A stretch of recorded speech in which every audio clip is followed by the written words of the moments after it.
اعوذ باللہ من الشیطان اللعین الرجیم بسم اللہ الرحمن الرحیم۔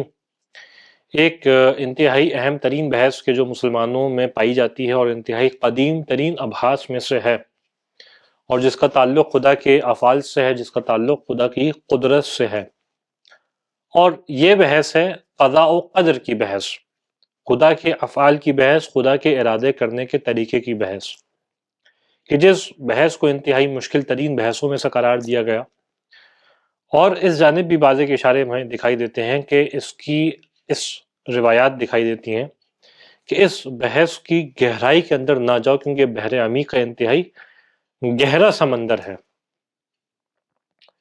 آئیے اس بحث کو کسی حد تک سمجھتے ہیں، اور اس بات کو بھی سمجھتے ہیں کہ اس کی گہرائی میں نہ جانے سے مراد کیا ہے، اور وہ کون سی ریڈ لائنز ہیں اس بحث کے اندر کہ جس کو تجاوز نہیں کرنا۔ سب سے پہلے اس بحث میں داخل ہونے سے پہلے سمجھتے ہیں کہ یہ بحث ہے کس بارے میں، کس میدان کے گرد اس بحث میں بات کی جاتی ہے۔ تو یہاں پہ دو اصطلاحات ہیں جس کے اوپر بحث کی جا رہی ہے۔ پہلی اصطلاح ہے قدر کی، دوسری اصطلاح ہے قضاء کی، قضاء و قدر کی بحث۔ سب سے پہلے سمجھتے ہیں قدر کا معنی کیا ہے۔ قدر کو عربی میں مختلف اس کے معنی کی ہیں۔ مقاییس اللغہ کے اوپر دیکھیں تو یہ بیان کرتی ہے کہ یدل علی مبلغ شیء وکنہ ونہایتہ۔ قدر کہتے ہیں کسی بھی شے کی انتہا کو، کسی بھی شے کی آخری حدود کو، اور کسی بھی شے کے عروج یعنی جو اس کی لیمیٹیشنز ہے اس کو قدر کہا جاتا ہے۔ پھر کہا کہ قدر جب خدا کے لیے استعمال کیا جاتا ہے تو اس کا مطلب کیا ہے کہ قدر اللہ، قضاء اللہ، الاشیاء علی مبالغها ونہایتها۔ قدر کا مطلب یہ ہے کہ وہ خدا نے اشیاء کو جس طریقے سے ان کے انجام پہ ان کو رکھا ہے، ان کی نہایت پہ ان کو رکھا ہے، تو یہ قدر الہی ہے۔ مفردات کی جانب دیکھیں، مفردات راغب اصفہانی جو عرب کی مشہور ترین لغت ہے، قرآن کے معنی کو بیان کرتی ہے، انہوں نے اس طریقے سے معنی کیا کہ قدر کا مطلب کیا، قدر و تقدیر کا مطلب تبیین و کمیت الشیء بأن یجعلها علی مقدار مخصوص، کہ قدر اور تقدیر کا معنی یہ ہے کہ کسی بھی شے کو، کسی بھی چیز کی کمیت کو، اس کی مقدار کو معین کیا جانا، اور اس معین اس اعتبار سے کیا جانا کہ حکمت کس چیز کا تقاضا کرتی ہے کہ اس کو کس طریقے سے ہم طے کریں۔ یہ تو اس کے لغوی معنی ہے۔ اب آتے ہیں اصطلاحی معنی کے اوپر کہ اس سے مراد کیا لی جاتی ہے جب ہم کہتے ہیں قدر الہی۔ تو یہاں پہ قدر الہی کا مطلب یہ ہے کہ خدا نے کس طریقے سے اشیاء کو مختلف مقامات پہ مختلف طریقوں سے قرار دیا ہے، اور اس کی اپنی طبعاً حکمت کے مطابق، کہ خدا نے کس طریقے سے اپنی حکمت کے مطابق کائنات میں جو اس نے مخلوقات پیدا کی ہیں ان کے لیے کس موقع پہ کیا فیصلے کیے ہیں، اس کو تقدیر الہی کہتے ہیں، جس کے لیے خاص طور پہ ہم اس لفظ کا استعمال کرتے ہیں شب قدر کے اندر، لیلۃ القدر۔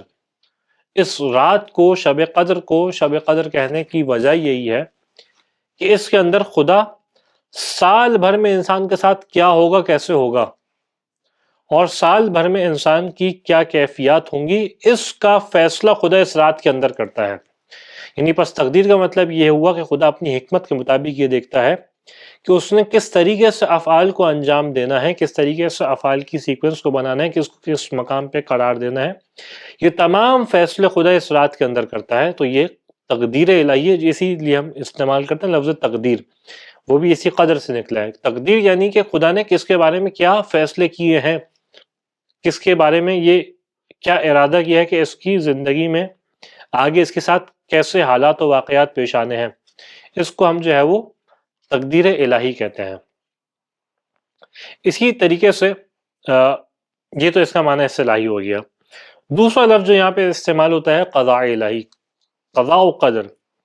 قضاء کا مطلب کیا ہے، اس کے لغوی معنی کے اندر دیکھا جائے تو کسی بھی چیز کے اندر فیصلہ کرنا، چاہے وہ فیصلہ قول کے ذریعے سے ہو، چاہے وہ فیصلہ فعل کے ذریعے سے ہو، تو اس کو قضاء کہتے ہیں۔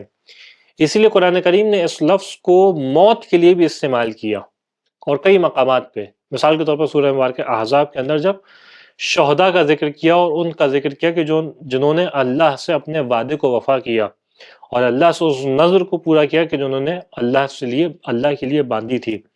کہ فَمِنْهُمْ مَنْ قَضَى نَحْبَهُ وَمِنْهُمْ مَنْ يَنْتَظِرُ، کہ ان میں سے بعض وہ ہیں کہ جنہوں نے اپنے وعدے کو وفا کی، اس کو وفا کرتے ہوئے ان کو موت آ گئی.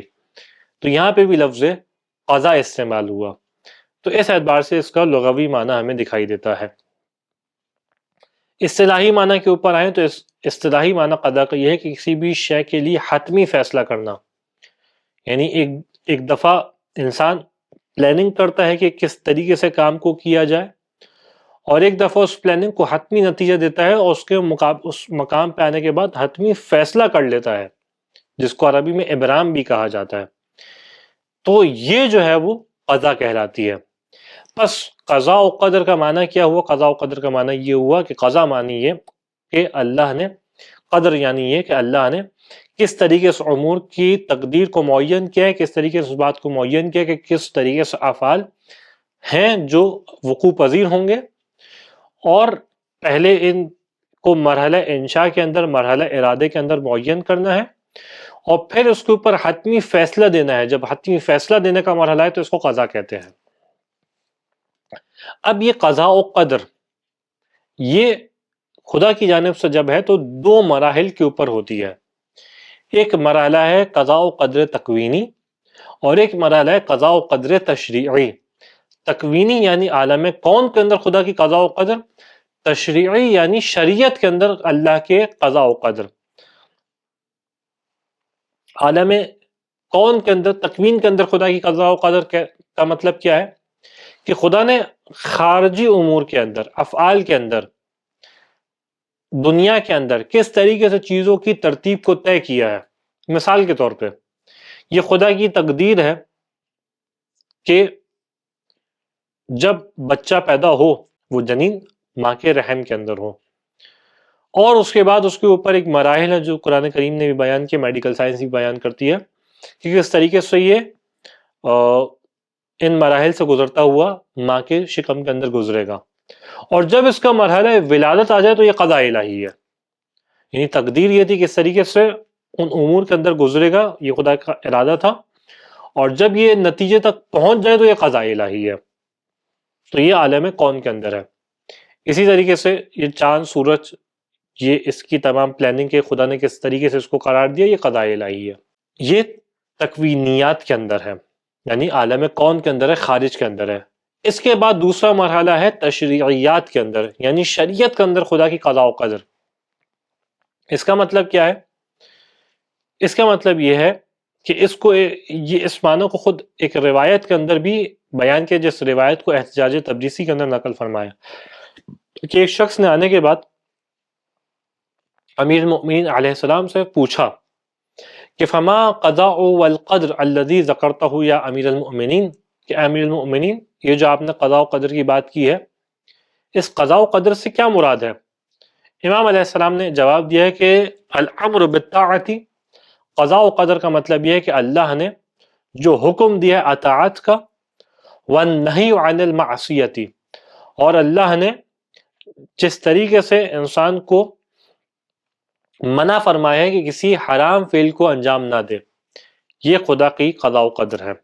والتمکین من فعل الحسنۃ وترک المعصیۃ، اور اس بات کو ممکن بنایا خدا نے کہ انسان اچھے فعل کو انجام دے اور انسان خراب فعل کو ترک کرے، حرام کو ترک کرے، نیکی کو انجام دے. کس طریقے سے خدا نے اس کو ممکن بنایا. والمعونۃ علی القربۃ الیہ، اور اللہ نے انسان کی امداد فرمائی، انسان کی مدد فرمائی اس بات کے اوپر کہ انسان خدا کی قدرت کو، انسان خدا کے قرب کو اختیار کر سکے. پھر فرمایا والخذلان لمن عصاہ، اور اس کو چھوڑ دیا کہ جس نے خدا کی معصیت کو اختیار کیا.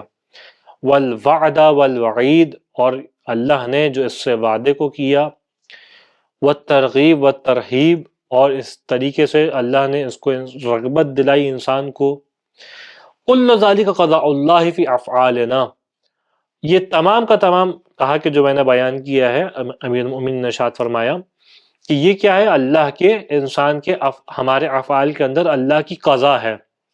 وَقَدْرُهُ لِأَعْمَالِنَا، اور اللہ کی قدر ہے ہمارے اعمال کے لیے. اما غیر ذالک فلا تظنه فإن الظن له محبط للأعمال، کہا کہ اس کے علاوہ کچھ گمان نہ کرو، کچھ ظن نہ کرو، کیونکہ اس کے علاوہ جو کچھ ہے وہ انسان کو، وہ جو ہے وہ اعمال کو حبط کرنے والا ہے، اعمال کو ضائع کرنے والا ہے. یعنی اس کا مطلب یہ ہوا کہ قضاء و قدر دو معنی میں استعمال ہوتا ہے. ایک معنی وہی کہ جو عالم تکوین کے اندر ہے، خارج کے اندر اللہ نے جس طریقے سے اشیاء کی مقدار معین کیا ان کی اپنی حکمت کے مطابق، اور دوسرا معنی جو جس طریقے سے روایات کے اندر بیان ہوا، یعنی تشریعات کے اندر، شریعت کے اندر اللہ نے کس طریقے سے انسان سے کن چیزوں کو چاہا ہے. اسی وجہ سے ہمیں بعض ایک روایت اس انداز سے بھی دکھائی دیتی ہیں کہ انسان کے اعلیٰ درجہ یقین کا تقاضا یہ ہے کہ انسان اللہ کی قضاء و قدر سے راضی ہو جائے. اب چاہے وہ قضاء و قدر شریعت کے اندر ہے، یا چاہے وہ قضاء و قدر جو ہے وہ اللہ نے خارج میں اس کے ساتھ قرار دیا ہے، یعنی موت کا آ جانا، انسان اس سے راضی ہو جائے. کسی قریبی کی موت ہو جائے، کسی بوڑھے کے جوان کی موت ہو جائے، کیونکہ موت وہ ہے جو اللہ کے اختیار میں ہے، تو انسان اس کے راضی ہو، یہ اس کے اعلیٰ درجہ ایمان کا تقاضا ہے. اسی طریقے سے واجبات کے اوپر اللہ نے جو شے انسان کے لیے واجب قرار دی ہے، انسان کا اس سے راضی ہونا یہ قضاء الہی کا تقاضا ہے. اس کے درجہ ایمان کے اوپر یقین کا تقاضا ہے کہ انسان اس سے راضی ہو جائے.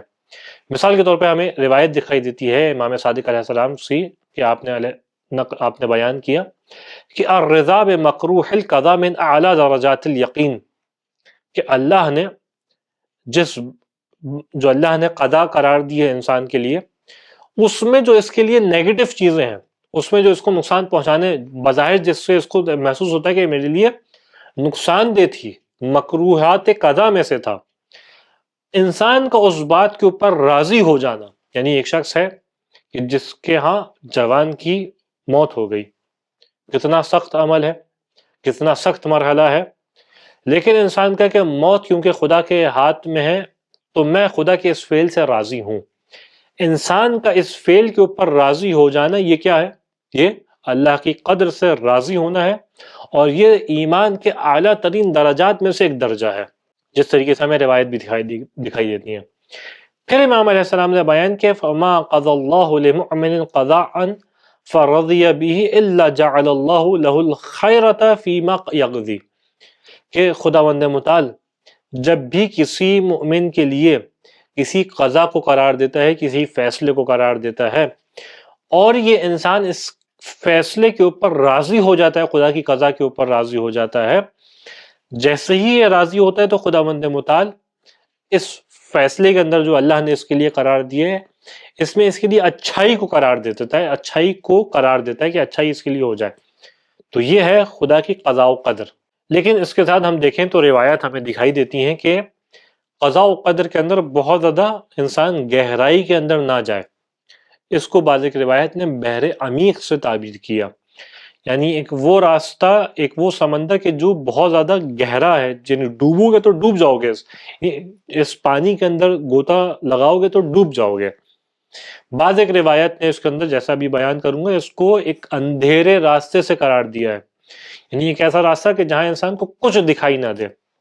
لیکن اس سے پہلے ان روایات کو پیش کروں، یہاں پہ 3 طریقے سے اس روایت کے فہم کو سمجھا جا سکتا ہے، یعنی 3 اعتبارات سے ان روایات کی تفسیر کی جا سکتی ہے. پہلا یہ ہے کہ ہم یہ کہیں کہ یہ روایت اس بات کو بیان کر رہی ہیں کہ قضاء و قدر میں تدبیق نہ کرو، یعنی انسان کے پاس مختلف مراحل ہیں قضاء و قدر کو سمجھنے کے. پہلا مرحلہ یہ ہے کہ مفہوم قضاء و قدر کیا ہے اس بات کو سمجھنا. دوسرا مرحلہ یہ ہے کہ انسان جو مفہوم قضاء و قدر ہے اس کو اپنے خارجی افعال کے اوپر تطبیق دینے لگے، کہ جہاں کہیں اس کے لیے کسی مشکل کا سامنا ہو تو کہے کہ یہاں پہ خدا کا فیصلہ یہ تھا کہ اس طریقے سے ہو، یعنی اس طریقے سے اپنے ظاہری افعال کے اندر جو خدا نے اس کے لیے فیصلے کیے ہیں اس کی تطبیق دینے لگے. ایک فہم یہ ہے اس روایات سے کہ یہ نہ سمجھو کہ اپنے، یعنی کبھی رزق نہیں کم مل رہا ہے تو آپ یہ کہ خدا نے فیصلہ کیا کہ رزق کم ملا، خدا کی قضا یہ تھی. ہو سکتا ہے خدا نے انسان کی محنت کے اوپر اس کو قرار دیا ہو، مشروط قرار دیا ہو خدا نے کہ رزق تمہیں جب ملے گا جب تم زیادہ محنت کرو گے، محنت نہیں کرو گے تو تمہیں کم رزق ملے گا. لیکن کم رزق پہ اس نے فیصلہ یہ کر لیا کہ خدا کی جانب سے تھا. یعنی اس طریقے سے انسان اپنے افعال کے اندر اس کو تطبیق نہ دے کہ یہ فیصلہ خدا کی جانب سے ہے. یعنی ممکن ہے کہ خدا نے مشروط فیصلے قرار دیے ہوں، یہ انسان اپنی جانب سے اس فیصلے کو انجام دے رہا ہو، تو انسان یہ اس طریقے سے نہ کرے. دوسرا ایک مرحلہ جو یہاں پہ روایات سے اس میں سمجھا جا سکتا ہے وہ یہ کہ یہ روایات خدا کے قضاء و قدر کے مفہوم کو سمجھنے سے منع نہیں کر رہی، بلکہ اس بات سے منع کر رہی ہیں کہ ہم اس نظام قوانین کو سمجھیں کہ جس قوانین کے تحت، جس قواعد کے تحت خدا فیصلے کرتا ہے. ہم ان قواعد کو نہیں سمجھ سکتے، ہم ان فیصلوں کو نہیں سمجھ سکتے کہ جو اللہ نے انسان کے لیے قرار دیے ہیں. ایک مرحلہ یہ ہو سکتا ہے خدا کے اس بات کو سمجھنے کا. ایک تیسرا بھی احتمال ہو سکتا ہے ان روایات کو سمجھنے کا، وہ ہے کہ انسان اصلاً یہ اس کو فہمن بھی نہیں سمجھ سکتا، اصلاً سمجھ ہی نہیں سکتا کہ قضاء و قدر کیا ہے، یعنی اس کے مفہوم کو بھی اپنے ذہن میں صحیح طریقے سے نہیں اتار سکتا. لہٰذا کہا کہ تم اس راستے پہ جاؤ ہی نہ کہ تم اس بات کو نہ سمجھ پاؤ.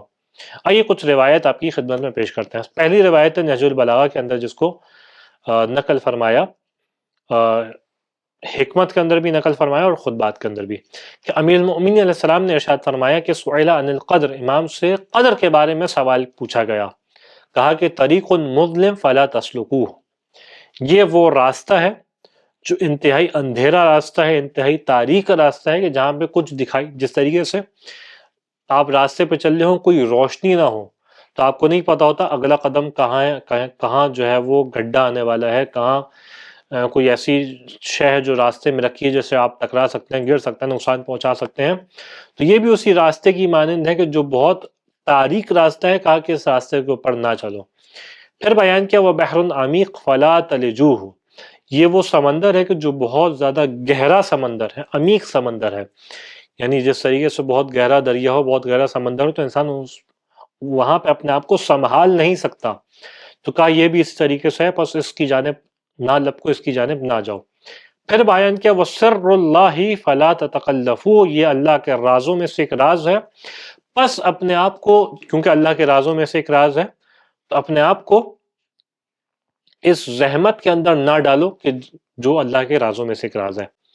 اسی طریقے سے ایک اور مقام پہ کتاب توحید کے اندر جو شیخ صدوق کی ہے، اس کے اندر بھی امام علی علیہ السلام سے یہ روایت کو نقل فرمایا کہ آپ نے بیان کیا کہ الا ان القدر سر من سر اللہ، کہ آگاہ ہو جاؤ کہ قدر الہی جو ہے، قدر جو ہے وہ اللہ کے رازوں میں سے ایک راز ہے. وَسِتْرٌ مِّن سِتْرِ اللہ، اللہ کے حجابوں میں سے، اللہ کے پردوں میں سے ایک پردہ ہے. یعنی اس کا مطلب کیا یہاں سے سمجھ میں آ رہا ہے کہ اس قضاء و قدر کے اندر کوئی ایک چیز ہے جو اس کو انسان نہیں سمجھ سکتا، جس سے انسان کو دور رکھا گیا ہے. راز کا مطلب کیا ہوتا ہے کہ میں آپ کو اس سے مطلع نہ کروں، آپ کو نہ بتاؤں کہ اس کے اندر کیا ہے. اسی طریقے سے حجاب ہوتا ہے کہ آپ کسی چیز کو پردے کے ذریعے سے چھپا دیتے ہیں. کہا کہ ستر من ستر اللہ و حرز من حرز اللہ، اللہ کے قلعوں میں سے ایک قلعہ ہے، یعنی اتنا شدید راز ہے کہ اس کو پار نہیں کیا جا سکتا. اسی طریقے سے ہمیں ایک اور مقام پہ دکھائی دیتا ہے کہ جس کو کتاب توحید کے اندر شیخ صدوق نے روایت کو نقل فرمایا امیر المؤمنین علیہ السلام سے، کہ آپ نے ارشاد فرمایا کہ الا ان القدر سر من سر اللہ، کہ آگاہ ہو جاؤ یہ قدر جو ہے اللہ کے رازوں میں سے ایک راز ہے. دیکھیں، جب سر کہا جاتا ہے، جب راز کہا جاتا ہے، اس کا مطلب یہ ہے کہ سامنے والے سے چھپایا گیا ہے، اس کو بتایا نہیں گیا. اس کا مطلب یہ ہے کہ ہم اس تک نہیں پہنچ سکتے جس کو اللہ نے چھپایا ہوا ہے. اور پھر کہا کہ وہ ستر من ستر اللہ، اللہ کے پردوں میں سے ایک پردہ ہے.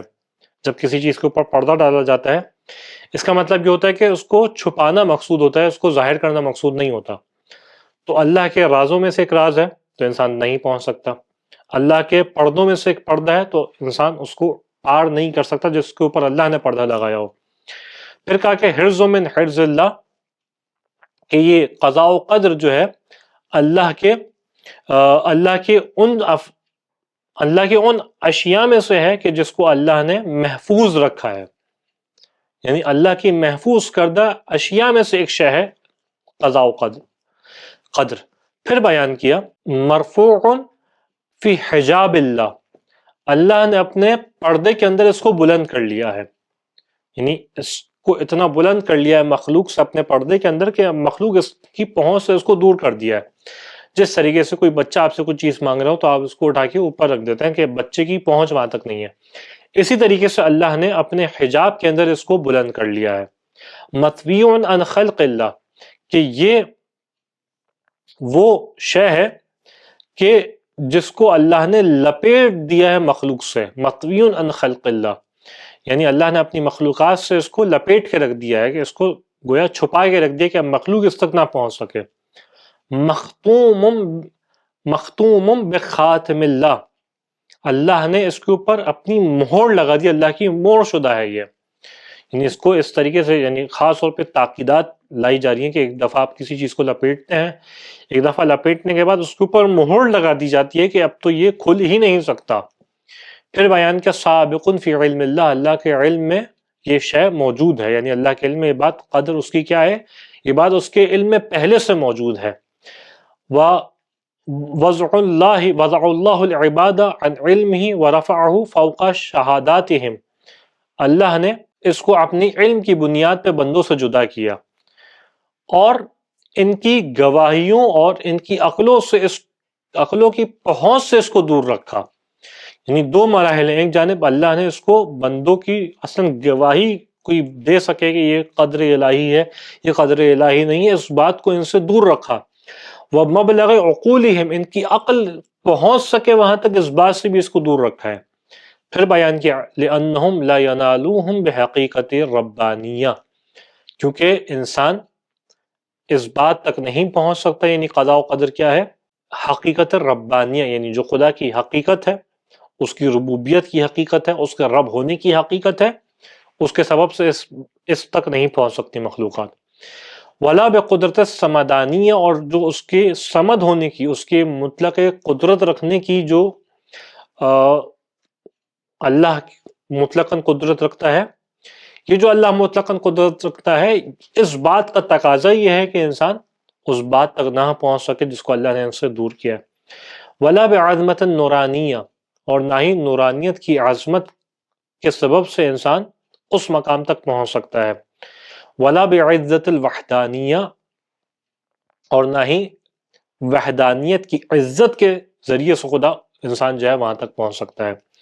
لأنہ بحر زاخر، کیونکہ یہ وہ سمندر ہے جو بھرا ہوا ہے، خالص للہ تعالی، کہ جو محض اللہ کے لیے ہے، یعنی بھرا ہوا سمندر بھی ہے اور خالص اللہ کے لیے بھی ہے. عمقہ ما بین السماء والارض، اس کی گہرائی اتنی زیادہ ہے کہ جیسے آسمان سے زمین تک ہو، اتنا گہرا ہے. عرضہ ما بین المشرق والمغرب، کہ اس کی چوڑائی مشرق و مغرب سے جتنی فاصلہ ہے، یہ تمام اس کی چوڑائی ہے. اسود کاللیل الدامس، اتنا زیادہ سیاہ ہے کہ جیسے تاریک رات ہوا کرتی ہے، کہ جب رات کی تاریک ہو اور کچھ اس کی تاریکی میں نہ دکھائی دے رہا ہو، یہ اس کی کیفیت اس مانند ہے. خدا مند متعال سے دعا ہے کہ ہمیں اس بات کی توفیق عنایت فرما کہ ہم اللہ کی قضا سے، اللہ کی قدر سے راضی ہو سکیں، اور اللہ کے جو فیصلے ہیں ہمارے لیے اس کے اوپر رضائیت کو اختیار کر سکیں. تمام مؤمنین کی مشکلات کو آسان فرما. وآخر الدعوانا ان الحمد للہ رب العالمین.